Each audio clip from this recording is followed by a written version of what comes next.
Have you ever looked around during your hardest moment and realized the room was suddenly empty? Not because you failed, but because your strength started to fade, and with it, so did their loyalty. Power doesn't collapse in fire. It crumbles in silence. One ignored betrayal, one flattering lie, one apology accepted when it should have been remembered. The Stoics taught us not just to endure, but to see clearly. They knew that what destroys a man is not always the battle outside, but the weakness he tolerates inside. Not enemies, but excuses. Not violence, but misplaced mercy. Machiavelli saw this too. He understood that tolerance can be fatal when applied to the wrong people. That clarity, not kindness, is what holds a kingdom together. This is not a video about being ruthless. It is about refusing to be blind. Because when you lead, when you build, when you protect, not everyone standing beside you is there to stay. If you've ever lost something because you hesitated to act, stay with me. What follows may not be easy to hear, but it might just protect everything you're still fighting for. 1. Silence in crisis is betrayal. It always starts the same. Things are going well, money is flowing, the crowd claps, your friends smile, your name carries weight, and the people around you, they love you, or so it seems. But then comes the fall, a mistake, a moment of weakness, a storm you didn't expect, and suddenly, silence. The ones who once stood beside you vanish like fog in the morning. No calls, no messages, just excuses dressed as distance. I didn't know what to say. I had my own problems. And yet, now that you've risen again, now that the dust has settled, they return. Same smile, same voice, same lies. But a Stoic sees through that. Marcus Aurelius once wrote, "When you arise in the morning, think of what a privilege it is to be alive, to think, to enjoy, to love." But he also knew that not everyone who smiles at your success is prepared to suffer in your struggle. And those who won't stand with you in difficulty were never standing with you at all. You see, power isn't lost in a grand betrayal. It's lost in small tolerances, the unspoken disloyalties. The people you forgave, not because they earned it, but because you didn't want to seem harsh. But clarity is not cruelty. Epictetus taught, it is not what happens to you, but how you react to it that matters. If someone leaves you in fire and returns in sunlight, and you welcome them without question, what are you teaching the others watching? Let me tell you a story. A man built a company from nothing. He had 5 people close to him. They celebrated every milestone, shared every toast. But when a scandal hit, one he didn't cause but had to carry, only one remained. The others were ghosts. Months later, when the truth came out and the man regained his place, the ghosts returned, with smiles, with praise, with stories of why they had vanished. He let them back in, and within a year, one of them leaked a private strategy to a competitor. Why? Because they never came back out of loyalty. They came back because the fire had passed, and they thought they could benefit again. That man learned the lesson Machiavelli warned of. The reputation of a leader begins not with his victories, but with how he punishes betrayal. Not with rage, but with certainty. Because when betrayal goes unpunished, it becomes tradition. And once people see that abandoning you has no cost, they begin to calculate their loyalty like merchants, not warriors. So, what does a Stoic do? He remembers absences more than apologies. He protects the standard, not the emotions of those who failed it. He does not keep score with sentiment. He keeps watch with reason. The man who abandoned you once will do it again, unless you draw the line. Because forgiveness without clarity is not virtue.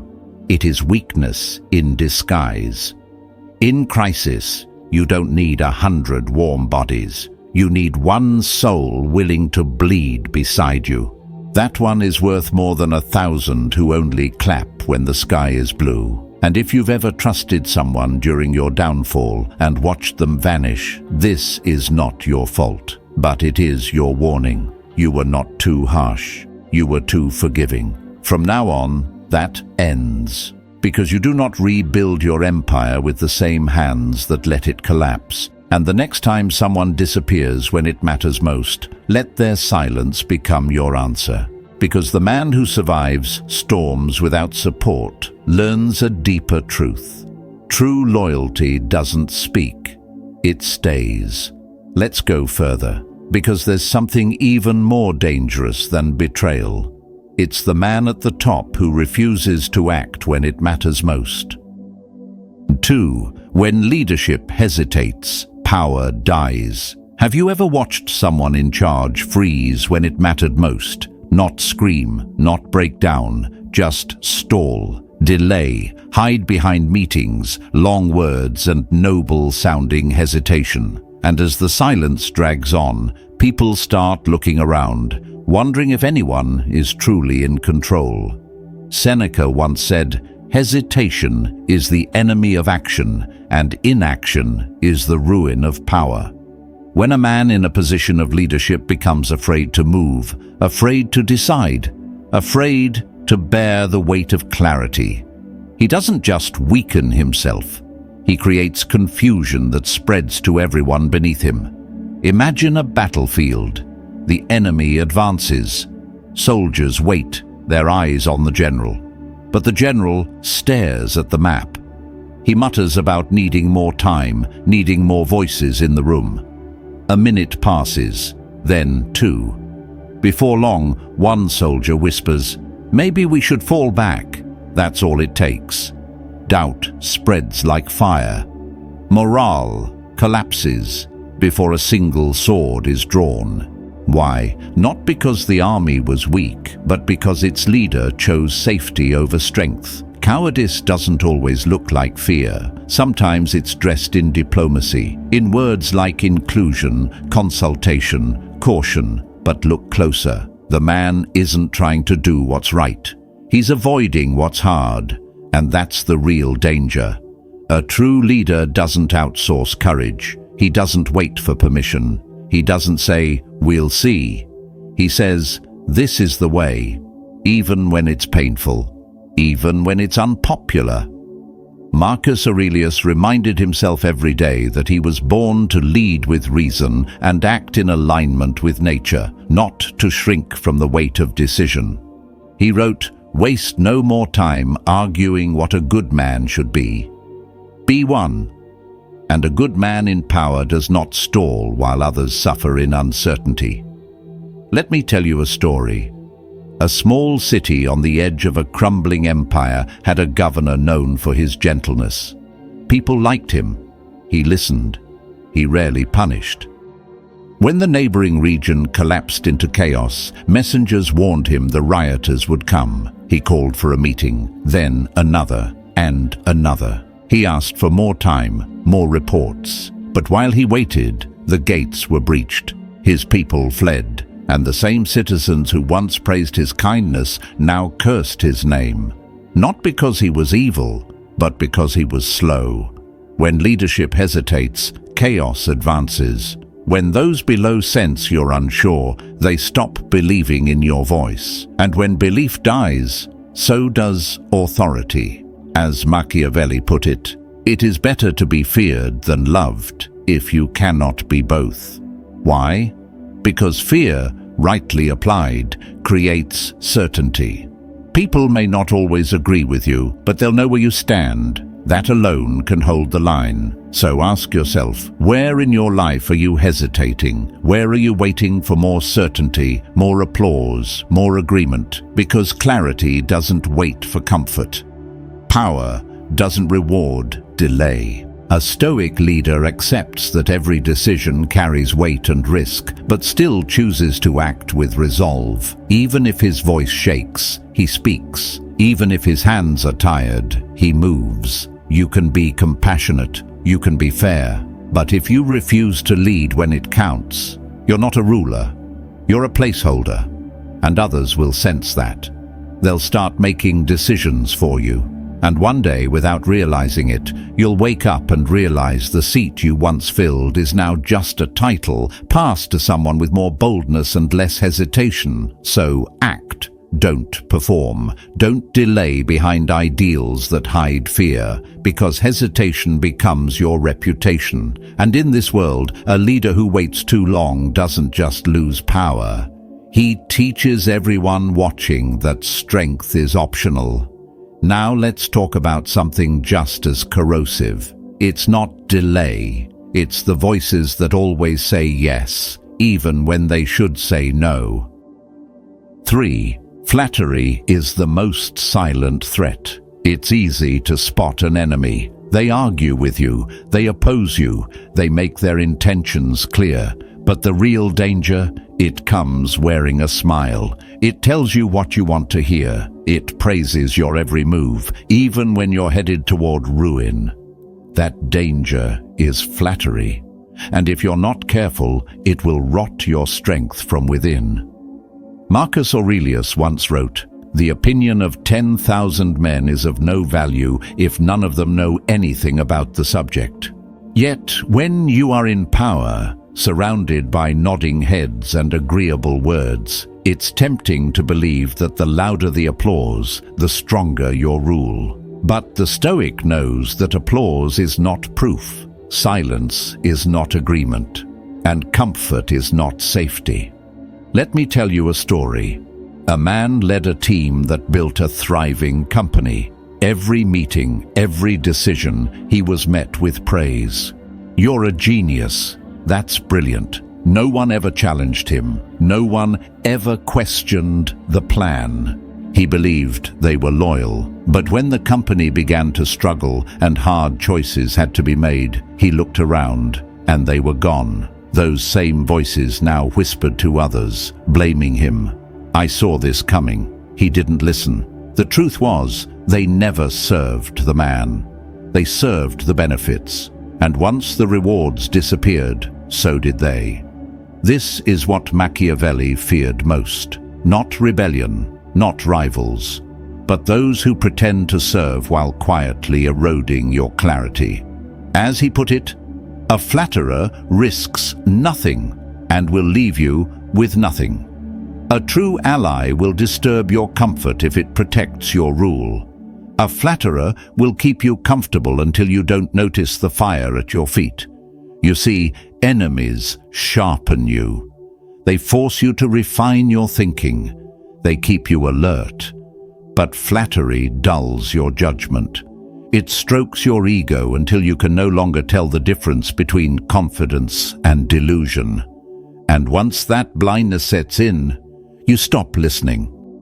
You start mistaking ease for alignment, and you confuse applause with approval from fate. Epictetus warned us, "If anyone can make you angry, your mind is not your own." But I would add, if anyone can make you blind with praise, your clarity is not your own. A Stoic leader must seek out voices that test his thinking, that press against his certainty. He must value friction, because only through challenge can you remain sharp.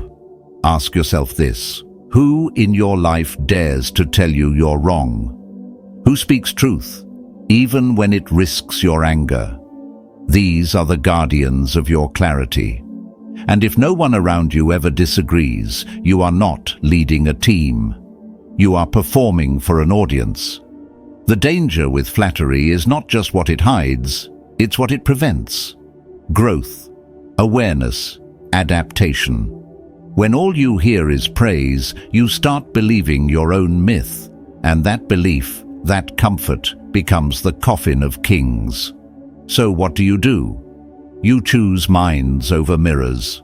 You surround yourself with people who care more about your survival than your approval. You welcome the hard conversations, not because they feel good, but because they keep you grounded in what is real. Because a Stoic doesn't seek comfort, he seeks clarity. And clarity comes from truth, not admiration. And the moment you start to feel too safe, too praised, too untouchable, that's the moment to stop and ask, who here is keeping me sharp?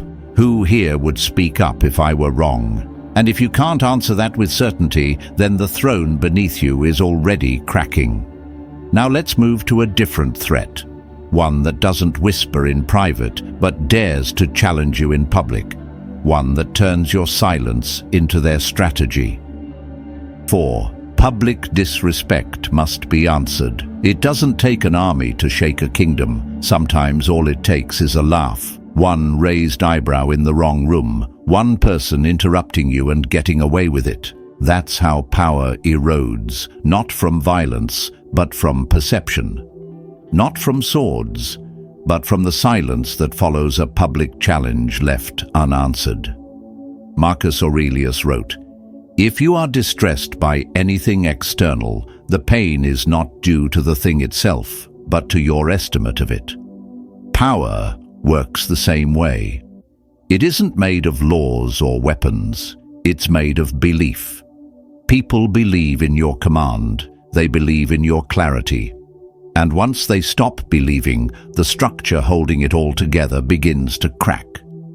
Picture this. A leader walks into a meeting. His team is watching. A subordinate jokes at his expense, tests the boundary.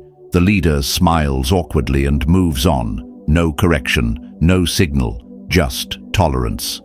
And at that moment, something changes. Not in the words, but in the room. Eyes start shifting, confidence drains. If he let that slide, what else will he allow? And just like that, the respect that took years to build begins to vanish in seconds. Machiavelli understood this perfectly. He wrote, "When someone challenges your authority in public, they are not merely disagreeing, they are planting doubt. And doubt is a virus. Once it enters the room, it spreads. One man gets away with it, another follows. Not with open defiance, but with whispers, hesitation, half-hearted obedience. And now your leadership is no longer a command, it's a debate. The Stoics taught that virtue is action, not appearance. Epictetus said, "If you want to improve, be content to be thought foolish and stupid with regard to external things. But when you lead, it's not just about personal growth. It's about protecting the standard that others look to. If you don't guard your position, people will start testing its limits." And here's where it gets dangerous. Some challengers come cloaked in righteousness. They say they're questioning you for the greater good, that it's about justice, fairness, the people. But look closer. They're not advising, they're performing, and the stage is set, not for truth, but for replacement. So what should a leader do?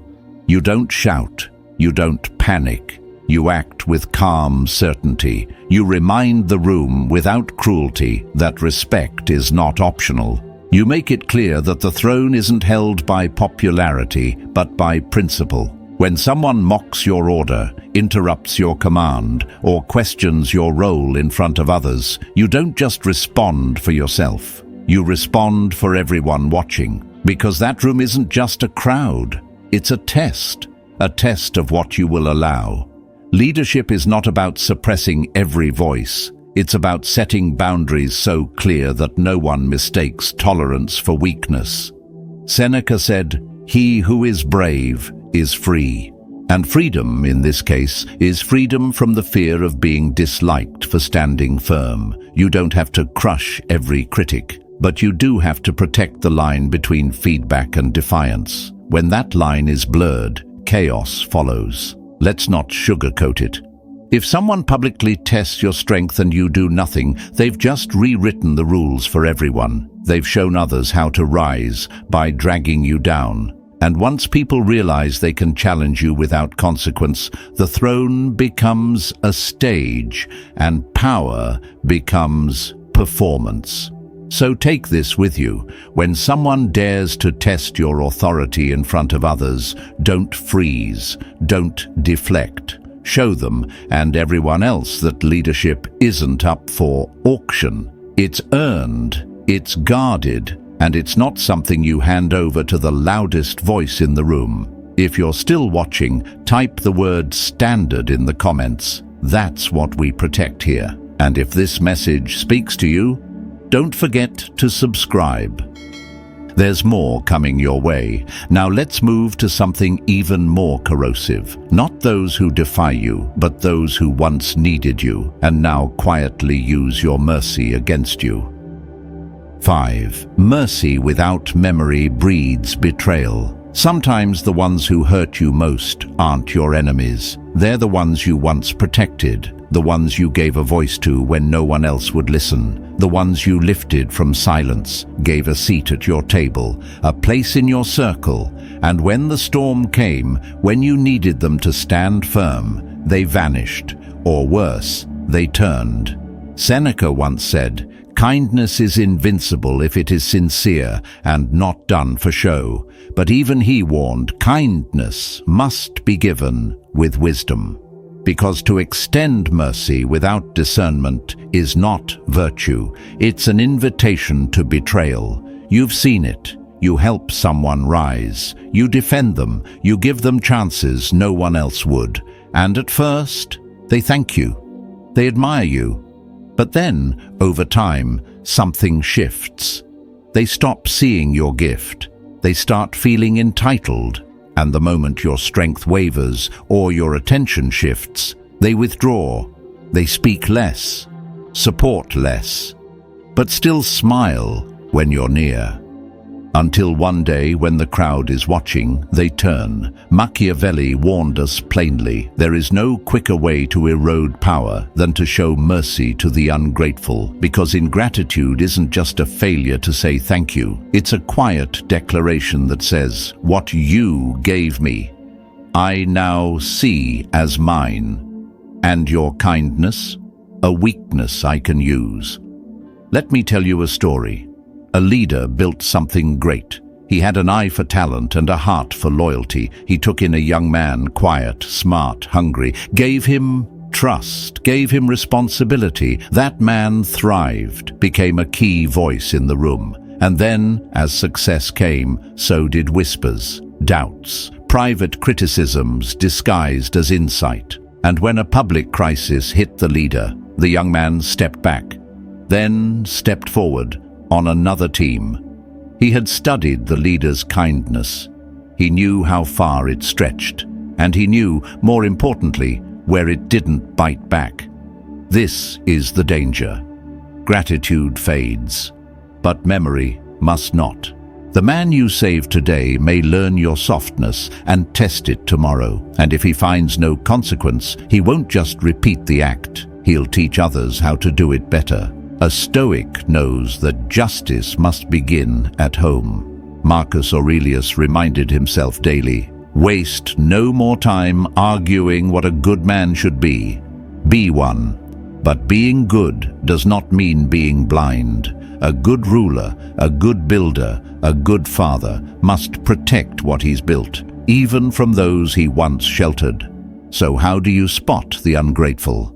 Watch what happens when you stop giving. When you pause the favors, when the rewards grow quiet, do they still show up? Do they still speak your name with respect? Or do they grow cold, distant, entitled? That is the test. The loyal stay when there is nothing left to take. The rest? They will say, you've changed, you've become distant, I don't feel seen. But in truth, they never stood for you. They stood for the benefits. And if you let them return without consequence, if you forgive out of guilt or sentiment, you're not leading, you're managing a marketplace, because now the lesson spreads. Betrayal has no price. Loyalty is optional, and your empire becomes a collection of opportunists, watching, waiting, calculating. Machiavelli didn't say never give. He said never give to barren soil, because if you feed a parasite, it grows fat enough to strangle you from within, and when it smiles again, it won't be gratitude, it'll be strategy. So remember this, mercy is sacred. but it must be guided by clarity. Forgiveness is not weakness, but repeated forgiveness without wisdom becomes self-destruction. And when someone fails the test of gratitude, you do not run that test again. Let this be your standard, not because you are cruel, but because you must protect the fire that warms everyone else. If you let snakes return through the same door, they'll bite with sharper teeth next time. Now let's turn to a subtler threat, one that doesn't strike directly but slowly reshapes the definition of virtue and uses it to weaken your authority from within. 6. False virtue is a leader's trap. Have you ever been accused of not being kind enough, not being soft enough, not showing enough tears by someone who never once offered to help, only to criticize? The world today is filled with people who don't confront your failures in silence. They gather crowds, they point fingers, they speak in the name of virtue, not to guide you, but to replace you. And what makes them dangerous isn't their cause, it's their performance. Seneca warned, "The man who's always ready to be persuaded is never fit to rule." In our age, persuasion has become theater. Morality has become a script. Some don't sharpen swords, they sharpen sentiments. They don't challenge you with facts, they attack you with feelings. It's no longer about whether you lead well, it's about whether you smile enough, whether your decisions feel nice, even if they're necessary. The tragedy is this: once morality is weaponized, it loses its soul. It's no longer a compass, it's a leash. Machiavelli foresaw this long before our time. He warned that when rulers are judged by emotional performance, the throne goes not to the strongest, but to the best actor. You've seen it. Someone stands up publicly, not to advise you, but to shame you. Not to offer better leadership, but to claim higher virtue. They don't say, "Here's a better plan." They say, "You're not compassionate. You've forgotten the people. You've become cold." Now think about this. When was the last time someone truly righteous corrected you in private, without applause? Because true morality speaks quietly. It advises without spectacle. It doesn't need a crowd, and it doesn't hide its ambition behind emotion. Real virtue doesn't need a podium, but false virtue always does. Let me tell you a story. There was a leader in a small city. He worked tirelessly to rebuild its roads, create jobs, bring safety back to the streets. But he wasn't the warmest. He didn't host celebrations. He made hard calls without smiling about them. One day, a man in his circle, someone who never offered solutions, stood before the people and said, "This man doesn't care about you. Look how he speaks. Look how cold he is." The people listened. The speaker cried. His voice cracked at the right moments. And soon, those who once followed the leader began to hesitate. Not because his actions changed, but because someone played the role of the better man louder than him. And the leader? He tried to explain. He gave interviews. He pleaded to be understood. But the more he explained, the weaker he looked. Because in this game, justification is surrender. In trying to be seen as good, he gave away the very strength that made him fit to lead. This is how empires fall today, not from swords, but from optics. Not from betrayal in the shadows, but from emotional sabotage in public. If you let the crowd decide whether your decisions feel good, instead of asking whether they were right, then the loudest voice wins, not the wisest one. So what should a leader do? You don't perform. You don't defend yourself. You don't step onto their stage. You stay rooted. You act strategically, calmly, with clarity. As Marcus Aurelius said, "If it is not right, do not do it. If it is not true, do not say it. And if it is right, you don't need to prove it with tears." Understand this. A throne is not held up by applause. It is held by discipline, judgment, and the unwavering courage to be misunderstood if it means protecting what's right. You don't need to silence every critic, but you must never let guilt steer your hand. Because once people believe power must always feel pure, they'll vote for whoever cries best. And the man who cries on stage might be the one who poisons behind the curtain. You'll know them by their tactics. They don't speak with you, they speak over you. They don't correct in private, they embarrass in public, and they always speak in the name of the people, but never stand alone in the fire with them. That's not leadership, that's theater.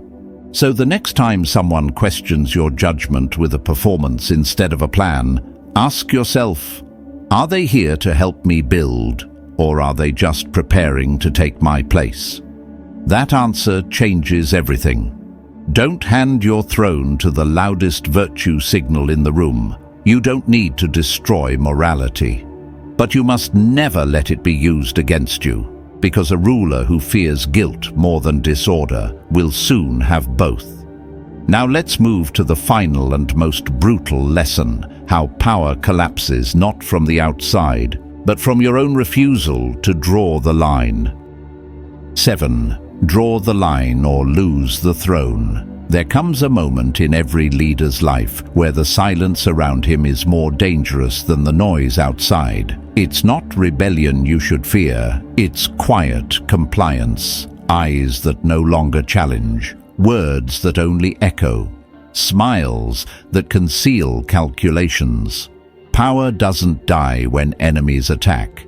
It dies when you start tolerating what should have been cut out long ago. People do not follow strength because it is kind. They follow it because it doesn't flinch. Marcus Aurelius wrote, "The soul becomes dyed with the color of its thoughts." But what happens when your thoughts grow soft where they should be sharp? When your tolerance becomes the lesson others learn from? That mercy without boundaries is no longer virtue. It is permission. And once people believe that you will not act, they begin writing your ending. Your allies stay when they know the line is clear, when they see that betrayal has consequences. That disloyalty, no matter how clever or charming, will not go unpunished, because what holds a kingdom together is not affection, it is certainty. And the moment your people sense hesitation where there should be judgment, they begin calculating, not your guidance, but your expiration. Let me tell you a story. There was a man who led a strong and growing empire. He had loyal men, a clear vision, and a reputation for wisdom. But over time, he began to soften. He let small betrayals go unanswered. He ignored disrespect in public because he didn't want to seem harsh. He allowed traitors to remain because they were useful. He believed he was being patient, strategic, compassionate. But his silence taught his court the wrong lesson, that they could betray and return. That timing, not loyalty, was the true currency of his favor.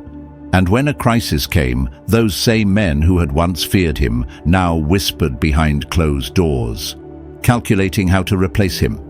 Because the boundary was gone, the standard no longer enforced, and power, once seen as sacred, was now just another seat waiting to be filled. This is the danger. When you forgive without clarity, when you tolerate what should be cut, when you delay the strike that should have come early, you think you're holding the kingdom together, but you're actually teaching it that your rule is negotiable. Machiavelli understood this well. He didn't teach cruelty, he taught precision. He taught that power must be protected not just with might, but with clarity of action. That leaders must never confuse restraint with delay, because delay becomes identity. And identity becomes reputation. Once you are known as the ruler who waits, who tolerates, who understands every betrayal as a mistake instead of a choice, then even your friends start watching for your fall. So what should you do? You do not become paranoid, you become aware. You do not act out of rage, you act out of principle. You don't punish to intimidate. You punish to instruct. You make your standards public and your consequences swift, not because you seek revenge, but because you seek to build something that lasts. The Stoics remind us to master the self first. Seneca said, "He who spares the guilty punishes the innocent." Every time you let disloyalty pass, you erode the faith of those who stood by you. Every time you allow someone to mock your authority without response, you humiliate those who respected it. You teach the wrong men that rules are optional, and the right men that they were foolish for honoring them. This is how empires rot, not from outside, but from tolerated decay within. Now take a breath. Let's return to the map.